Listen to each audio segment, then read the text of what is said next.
Gamers, today we're taking a look at another civilization. Ayyubids. Ayyubids. I don't know how to pronounce it. Ayyubids. I'm gonna go with that. That seems correct. They're a variant of Age of Empires 4's Abbasid dynasty civilization available with the Sultan's expansion. At the confluence of continent where trade and science meet and where empires clash, the Ayyubids, I think it's like that, Ayyubids, use their pursuit of knowledge to gain the upper hand. The House of Wisdom is focal point of this combination of urbanization science, unlocking powerful Golden Age bonuses and advancing through the ages. The Ayyubids focus on versatile units to gain tactical advantage on a battlefield. Spoilers, Ayyubids do not have a hero. Ayyubids possesses powerful cavalry, I think that's a cavalry, that lay waste to enemy armies while they're imposing siege flattened defenses. With the calculated use of unique units, the Ayyubids can dismantle their opponent's strategies and tear into their forces. So, as you can see already, I don't know how much they're revealing, so I'm going to wait until I can see what they're confirming. But as you can see, they do have House of Wisdom and they do have Golden Age, but they're different. The House of Wisdom age-ups are wild, okay? Playing the Ayyubids. The House of Wisdom for Ayyubids selects between two powerful bonuses at each wing. So you have 8 different age-ups for Ayyubids. 2 for economy wing, 2 for military, 2 for whatever, and 2 for whatever. The remaining wings will then increase their bonuses for the next age selection, offering endless strategic possibilities. Okay, so what does this mean? I'm gonna read stuff and then tell you guys what it means exactly, because it kind of says what it means. But so, for example, I'm not gonna reveal what the exact age ups are until we see it, or if we see it even. But if one age up gives you 2 units in feudal, right? If you get that same age up in castle, it will give you 4 units, and it will give you 7 units in imperial. So depending which wing you get at which age, you will get more or less of that bonus for the wing. Does that make sense? So the wings scale, kind of like a trade wing for Abbasid. You know how you get 3 traders and then 4 and then 5. That's how all their wings scale up. Some present immediate value, while others bring long-term investments opportunities. The major strength of the Ayyubids is the ability to adapt their House of Wisdom to fit their needs. The Ayyubids features a unit roster brimming with tricky abilities. Early on, the Desert Raider causes confusion in the enemy ranks. Desert Raider is a new, unique unit. With its mastery of both melee and ranged combat.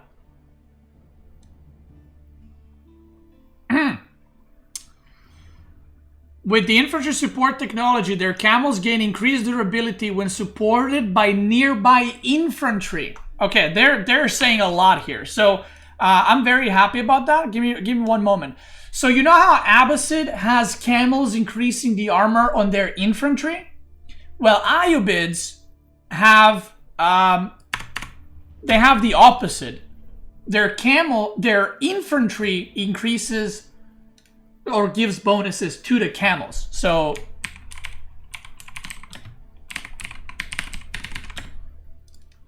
let's continue.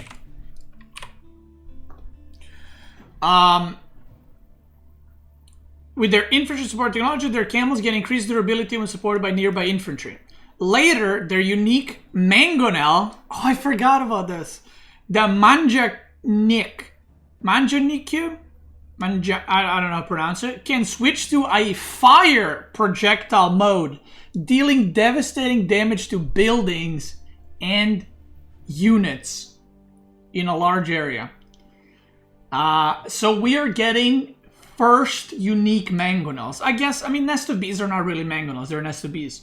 But we're getting first unique mangonels in the game.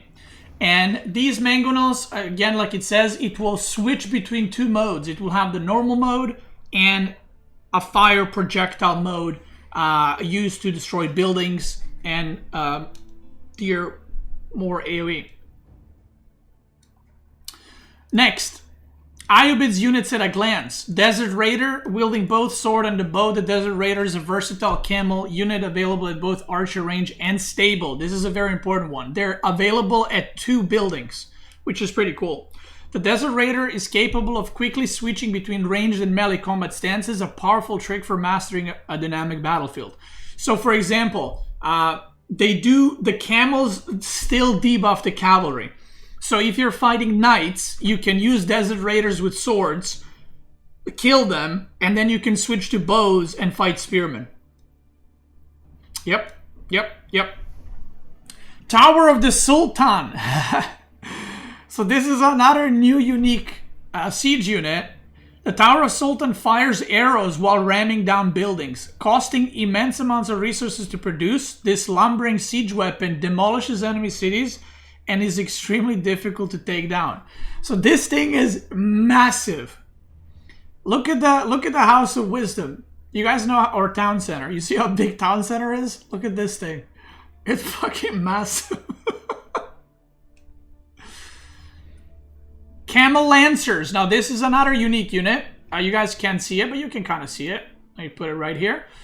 Camel Lancer has a tactical charge which deals more damage the further it travels before impact, charging more frequently and from further away the Lancer it replaces. So, Ayyubids do not have Knights or Lancers, okay? They have Camel Lancers. So, if this is the range, for example, that a Lancer charges from, Ayyubid Camel Lancer charges from this range, and the longer you spend time charging, it builds up damage. So for example, I don't know the exact numbers, but if the charge damage is 40, if you charge for full duration, you will hit for like 60 or 70 once you hit. So yeah. So they are knights. Now the difference is their knights are also camels, so they reduce the damage of other cavalry.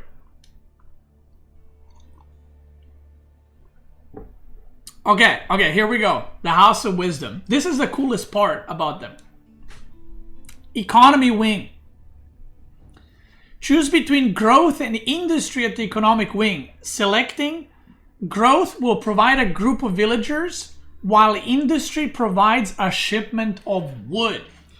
So, economy wing, the way it works, I actually can't remember the exact numbers. So even if I was going to leak something, I can't. But there is another bonus to the first one, the growth one, that's not listed here. But you will have, so basically, when I say you're going 8 wings, right? So economy wing has 2 options. Military wing has 2 options. And then culture has 2 options, and whatever, trade has 2 options. So if you choose growth economy wing, you cannot choose industry as well, okay? You can only choose one of the 2. Obviously, you can still go after military wing or this wing, but you can only choose one of the 2. So, for example, if you're going for super fast second town center or some kind of, I don't know, cheese all in, you can go for this eco wing, the industry, which gives you wood the moment you age up, or you can go for this one that gives you villagers. And now again, if the first, again, I can't remember the numbers, but if going from Dark Age to Feudal, growth economy wing gives you 3 villagers, let's say, going growth economy wing to castle, like if you didn't go growth in Feudal, if you went from Feudal to castle with that wing, it would give you like 6 villagers. And then if you went with that wing in Imperial, it would give you like, I don't know, 8 or 10 villagers. So all the wings of Ayyubid's scale depending which age you're at. Okay? So this is very important. This is very important to know. because, like I said, it's kind of like trade Abbasid wing right now, except there's a lot more to it. Can you get all the wings? Yes, so you can get all 4 wings, like economy, military, yada yada, but you can only get 1 economy wing, 1 military wing, 1 culture wing, 1 trade wing. Does that make sense? Why play regular Abbasid now? I mean, I will tell you in a bit. I played, obviously, I played Ayyubids, so I'll tell you my opinion after. Military wing. Choose between reinforcements and master smiths at the military wing. Reinforcements will regularly produce desert raiders at the House of Wisdom, while selecting master smiths will instantly research blacksmith technologies. Now, not all the info is here, I will say that. These wings give other stuff too that is not written here, so I'm not going to say what it is. But, yeah. So there you go. The military wing will produce desert raiders, which are the new camos that can switch between melee and ranged. And this one is instantly researching all blacksmith technologies, but only for that age, okay? Initially I thought it's for all ages. It's just for that age. So technically you can have +1/+1 like insta. But think about it. If you age up with that, that's it. That's all you get. All technology is crazy though. I mean, is it? You know what I mean? No. So if you, okay. So if you age up with this in feudal, okay, you will have +1/+1/+1/+1. If you age up with this in castle, but you don't have +1 upgrades, you're gonna have to research those upgrades manually, and then you will get castle upgrades for free. Does that make sense? Does it include university upgrades? No, it says instantly research blacksmith technologies. Blacksmith technologies. So whatever blacksmith technologies are in blacksmith, those. So if you research it in feudal, you cannot get castle upgrades for free. So yeah, that's like 1,000 resources for free and huge tempo gain in feudal. Well, the thing is it? Like, the question is, would you rather have free upgrades for, I think it's like 800 resources in feudal, or would you rather have 3 villagers? It will give you more resources over time. I mean, I guess if you're doing some kind of super specific, unique build, yeah, you can use this, right? But villagers are better long term, unless you're killing your opponent between like X and Y amount of minutes. So, yeah. Next wing, culture wing. Choose between advancement and logistics at the culture wing. Selecting advancement is both cheaper and faster to age up. Okay, listen to this. Selecting advancement is both cheaper and faster to age up with.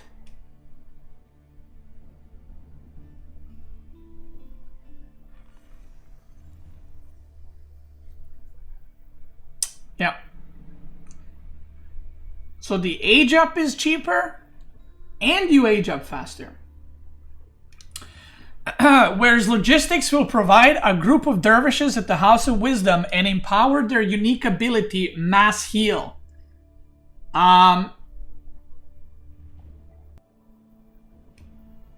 Wait, okay. What's a dervish? Well, I don't know if I can say, because it doesn't say here, but I mean, Winston, can I say what it is?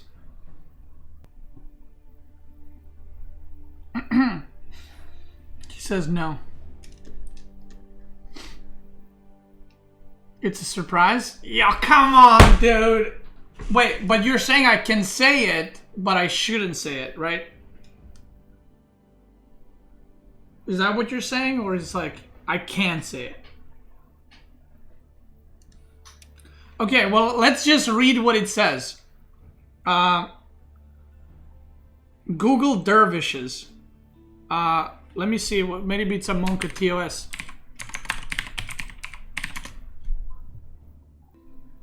The fuck? Okay, anyway.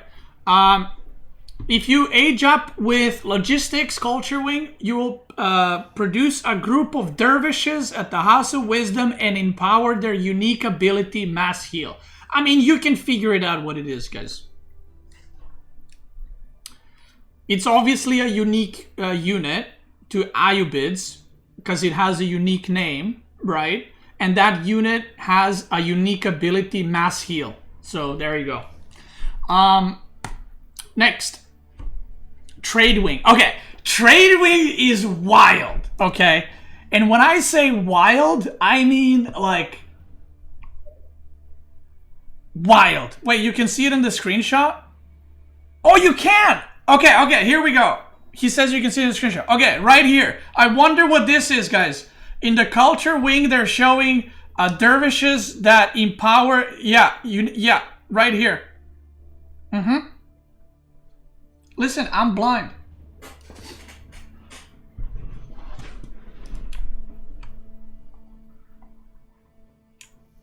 Wait, what did I do? Right there. What is that stick it's holding? That's interesting. It's a camel, right? And it has these things on the side. It looks like for people to like sit on or to like maybe carry something. And it has like a stick. Oh shit, yo, there we go. Yeah, so it has a stick, right? And it has like these two things and it's a camel. So, yeah. Yo, look at those camels in the back though. Yo, look at that. Look at these ones over here. Look at these ones over here though. These ones look cool as fuck, by the way. These are the camel riders. Is that what they're called? Camel raiders? Riders?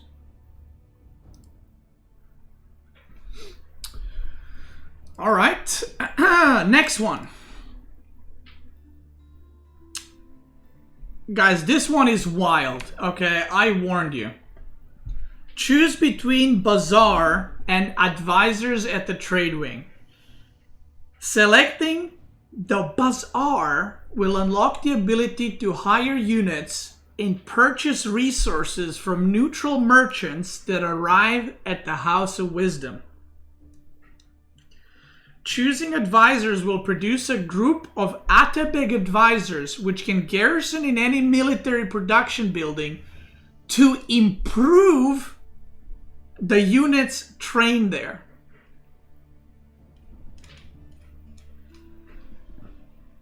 These two, these Trade Wing for Ayyubids, it's wild.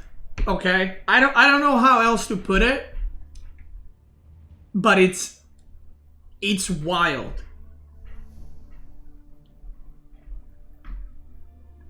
The first one, let's just say I played a game with Ayyubids. And after that, people were like,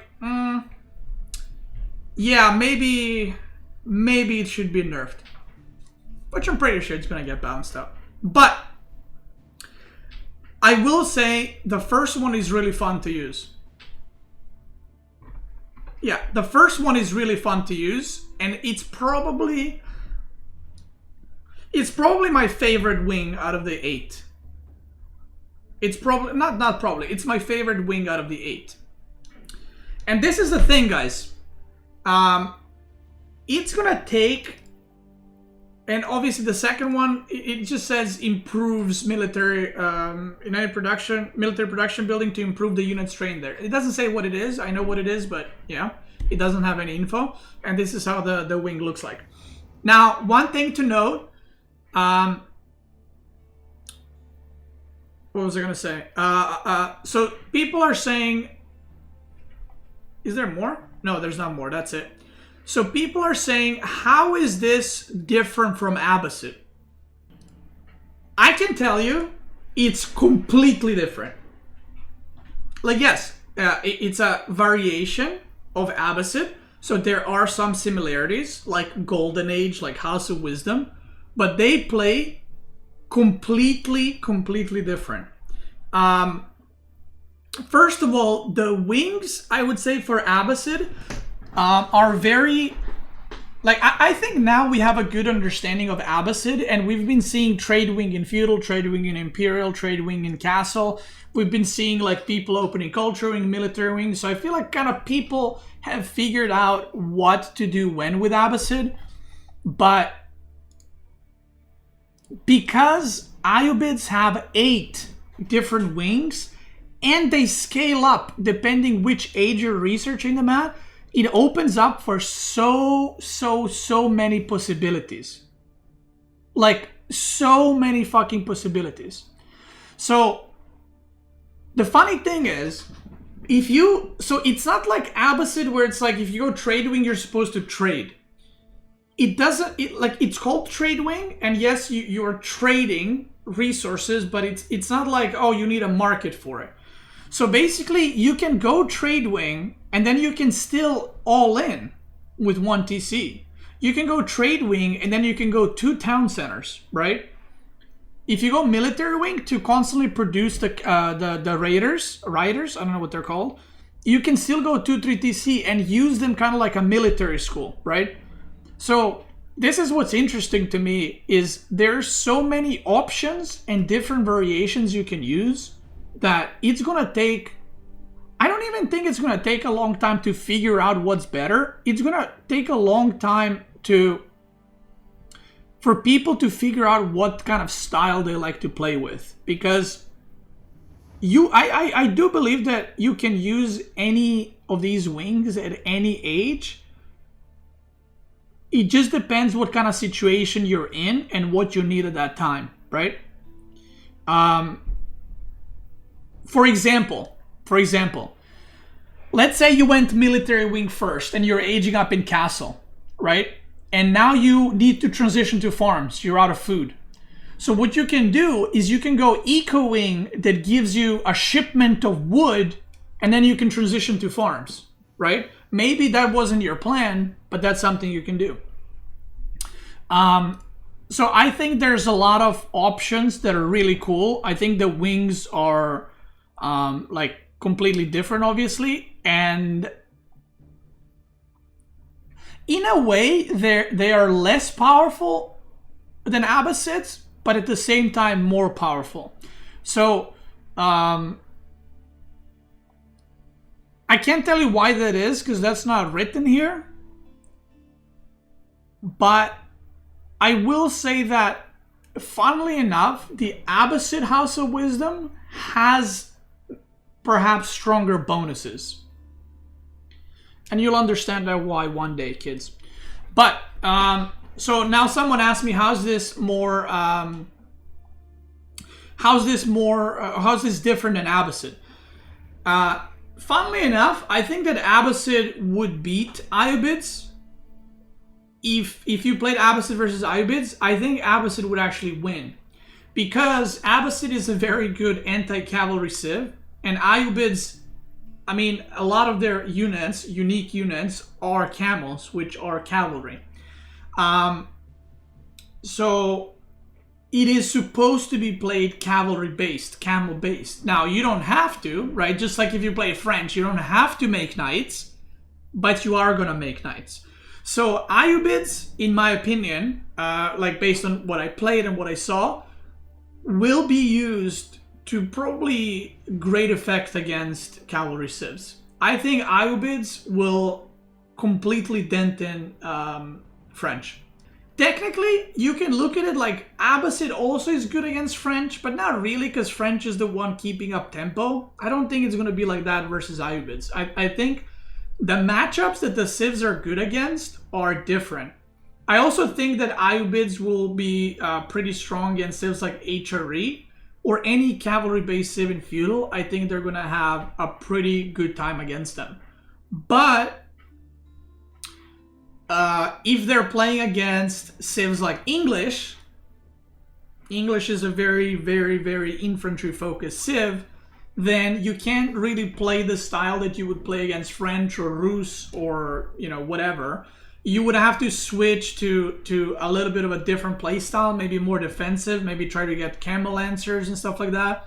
Obviously, Camel Lancers don't have, like, needless to say, the same stat. They're unique units, so they don't have the same stats as Knights. So Abbasids and Ayyubids, number one, will have completely different play styles, and they will be better against different civs. Now, I saw a lot of people say, why would you ever play Abbasid, right? Well, Abbasid is an infantry-based civ that uses camels to like debuff the opponent, or uses camels to buff their units in Imperial. You can go trade wing, right? You can trade super fast. Abbasids has a lot easier time setting up multiple town centers. Abbasids has infantry that can fight in feudal because of the military wing. On the other side, you have Ayyubids that are very cavalry focused, counter cavalry focused, and their House of Wisdom stuff is more like specific targeted, right? Like, if you, I'm trying to say stuff without saying stuff, but if you go like Abbasid Eco Wing, that doesn't tie you to like only infantry. But some of the wings with Ayyubids, if you go certain wing, it does tie you to a certain playstyle quite a bit, if that makes sense. So yeah, I do think they're gonna play very, very differently. It feels weird when you play it, by the way, because a lot of the units or like buildings, right, as you can see here, like look the same, right? So when you play Ayyubids, it's like, oh, why does this cost this much? And then you're like, oh, right. Or you don't have an upgrade that Abbasids have, or you're not getting something that you're supposed to get with Abbasid at that point. So initially, I felt a bit weird playing Ayyubids because your brain, because it looks, right, it has House of Wisdom, the villagers, the spearmen, like, look the same. So your brain is kind of like thinking is the same thing, but it's not. Now, I can't say which upgrades the Ayyubids are missing, but needless to say, the civs do not have same upgrades or all the same upgrades. So some upgrades that Abbasid has, Ayyubids will not. And Ayyubids might have some unique upgrades that Abbasid does not. So, yeah. This is the same case for all variant civs, by the way. So, without leaking anything, can you tell what upcoming civ you're personally most excited for? I'm excited for Byzantines the most to learn, and for Japanese to...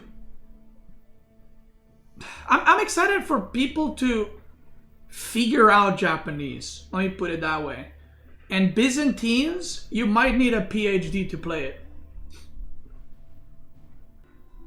I'm really excited for Jeanne d'Arc as well, actually.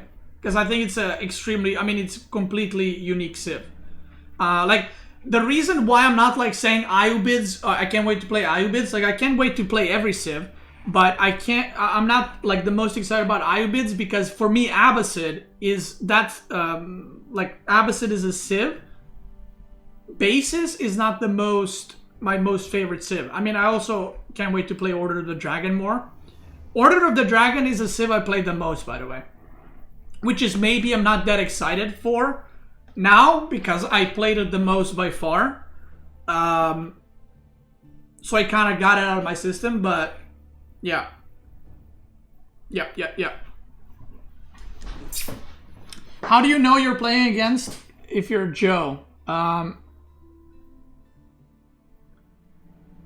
Wait, what? How do you know who you're playing against if you're Joe? What do you mean? You can see in the loading screen. Guys, these are not... Guys, you you don't have the option like, oh, do I play Abbasid or Ayyubids? Like they're not the same civ. They're like, when you go in custom game or in ranked game, you can pick Abbasid, you can pick English, Delhi, Ayyubids, Japanese, Order of the Dragon, you know, China, HRE. They're different civs. Like, when you play the game, they're different civs. You pick Ayyubids. You don't, you know what I mean? A lot of people are very confused. They think that like somehow you're choosing either Abbasid or Ayyubids. Like there's only 12 civs, but somehow you pick between those two. It's not shared. You can pick them completely differently. And right here, give me a second. Right here, I am about to reveal. Are you guys ready? I am about to show you guys the official flag of Ayyubids. It's a chicken. Listen. So yeah, like when you are playing the game, right? You know, you're going to custom game like this, or ranked. Just like you got Abbasid, you're gonna have Ayyubids. Not right under them. You might have it here. I don't know where they're gonna put it, and that's gonna be the flag from them. So yeah, do you guys have any other questions? And by the way, these civs are still to be shown, as people call it, Sushi's Legacy. Order of the Dragon, Byzantines and Japanese, more information will be coming out soon. Soon TM. Did you try the campaign? No, I did not. Are we gonna get more info for Byzantines and Japanese? Yeah, I mean, it's you can see like this got revealed last week, this got revealed this week. Something will, you know, another week, right? If you do some math, how many weeks are remaining until release? And then 1, 2, 3, 4. So yeah. So yeah, to answer the question, why would you? So first of all, I know a lot of people have been like balding about like variations. I think from a financial point of view, I think this is a great way to add more content to the game without having for us to wait a full year for 2 civs. They are doing 2 civs and 4 variant civs. Now, like everyone's like, I would have preferred if they released 6 original civs. It's like, well, yeah, obviously, but the option is, do you want 2 new civs a year or 2 new civs plus variant civs? For me personally, I love the variant civs. And another good thing, by the way, that I haven't thought about before until recently, is if we were to have 20 civilizations one day, right? Let's say we have 20 civilizations, and every civilization is completely unique, right? Malians is completely unique, Atri is completely Mongol. It would be very hard for new players to understand these things, like to understand that many civs for new players, for casuals, whatever. But because we have variant civs, if you have played Abbasid before, you're gonna have an easier time going and trying Ayyubids, right? So suddenly, instead of being able to play 1 out of the 16 civs, right, you can easily transition into the second one while it's different. And I actually thought about this recently, which doesn't impact like me because I'm gonna play every civ anyway. But I think that's a great thing. Now, one thing I do not want, I don't know how you guys feel about this, but I do not want the civs to be the same. I do not enjoy the AOE2 type of civilizations. That's not for me. And I would hate the most if we were to have Abbasids and Ayyubids and one is just better. You know what I mean? That's, in my opinion, that's the worst thing that can happen. I would rather not have Ayyubids at all if that was the case. I would rather just have one civ than have two civs that play the same. So I don't mind personally if a civ uses some of the original units and then adds on top of it, as long as the gameplay is different. So for example, obviously we might get more, I mean, if they're going with this way, releasing 4 variant civs, I don't think it would be very surprising if they release variant civ like next year or in 2 years for English, for Mongol, for Rus, for Delhi, right? But I would hate if an English variant civ would also have longbows, and that's their gameplay, right? If there's a unique, what's it called? Like man-at-arm from English variant civ, or like, I don't know, unique horsemen, and then that English is based on like playing with horses and not longbows, that's a thumbs up. But if the English variant one day becomes just more longbows, then that kind of sucks for me. Like, I don't like that. And I can tell you, as someone who has played all the new, the civs. By the way, the reason why I call them civilizations, because a lot of people are like, they're not new civs, they're variants. I call them civs because this is a civilization for me, right? If I can pick it here, that's a civilization for me. So I'm not talking about history and historical accuracy. I'm saying if you can pick it, it's a civilization. Because once we play the game, no one's going to say, are you going to pick a civilization or a variant? People are going to say, which civ are you going to pick, right? That's super important for me, like I said, for them to be different and to have different gameplay. If they use the same like skins or units and have some kind of overlap, I don't care. So that's kind of how I feel about it. And this is something I have no information about, so I can speculate. But I would personally love if next year we had 2 more civilizations, right? Brand new civilizations. And then we had 2, 3, 4 variant civs. And if you think about it, right now we have 16 civs, 12 original. So next year, if we were to get 2 more civs and 4 more variant civs, right? That would put us at 8 variant civs. And then next year, after that, there would be an option for 2 more unique civs and the 4 variants of Malian, Ottoman, Byzantine, and Japanese. So it would kind of line up perfectly. If that's the path, and obviously I think that's the path they're going with, because why would you release 4 variant civs and then stop there, right? So I'm assuming this is the long-term plan. And again, I have no info for this, so I ain't leaking anything. And if we're getting 2 new, like original civs and 4 variant civs every year, that's a lot of content, and that's good for me. That's good for me. So yeah, that's kind of how I feel about it. I am super excited for the release once again. Where are those mother truckers that look cool? Yo, these guys right here. Look at these. So yeah, I'm super excited to play it. I'm super excited to see all the strategies people are going to come up with all the new civs / variants, whatever you want to call them.